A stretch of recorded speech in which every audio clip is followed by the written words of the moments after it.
राज्यातील साऱ्या निवडणुका या जिंकल्या आणि त्यानंतर आता भाजपनं मुंबईमध्ये पंडित दीनदयाळजी उपाध्याय कार्यशाळा भरवलेली आहे।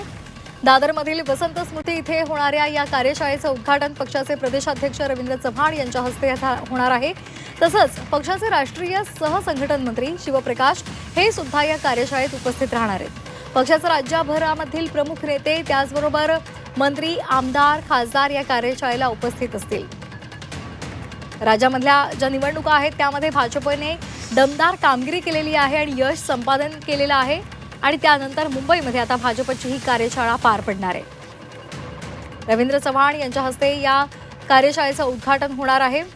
तसंच पक्षाचे राष्ट्रीय सहसंघटन मंत्री शिवप्रकाश हे सुद्धा या कार्यशाळेला उपस्थित राहतील। पक्षाचे राज्यभरामधले प्रमुख नेते, मंत्री, आमदार, खासदार या कार्यशाळेला उपस्थित राहतील। ज्ञानेश सावंत आमचे प्रतिनिधी फोनच्या माध्यमातून आपल्यासोबत जोडले गेलेले आहेत। ज्ञानेश, ही कार्यशाळा भाजपनं आयोजित केलेली आहे। मंत्री असतील, आमदार असतील, खासदार असतील, सर्वच या कार्यशाळेला उपस्थित राहणार आहेत।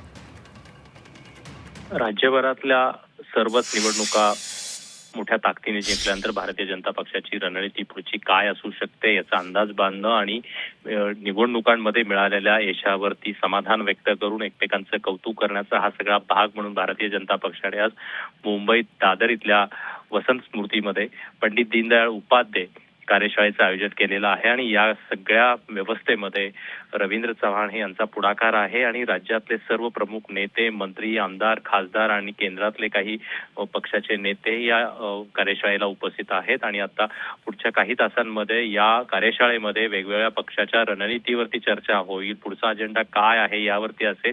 याशिवाय तळागाळातले कार्यकर्ते पक्षाचे ज्यांनी या सगळ्या मोहिमेमध्ये, निवडणुकांच्या मोहिमेमध्ये मोठं काम केलेलं आहे, या सगळ्यांचं अभिनंदन सोहळा होईल आणि त्याच्यानंतर काही नेते या ठिकाणी मार्गदर्शन करतील। विशेषतः रवींद्र चव्हाण हे पहिल्यांदा मार्गदर्शन, त्यानंतर केंद्रातले काही नेते आहेत, पक्षाचे काही संघटन मंत्री आलेले आहेत, हे सगळे कार्यकर्त्यांशी, पदाधिकाऱ्यांशी संवाद साधतील आणि सायंकाळनंतर यांचा पुढचा अजेंडा काय आहे हे स्पष्ट होईल। अगदी धन्यवाद ज्ञानेश दिलेल्या सविस्तर माहितीसाठी।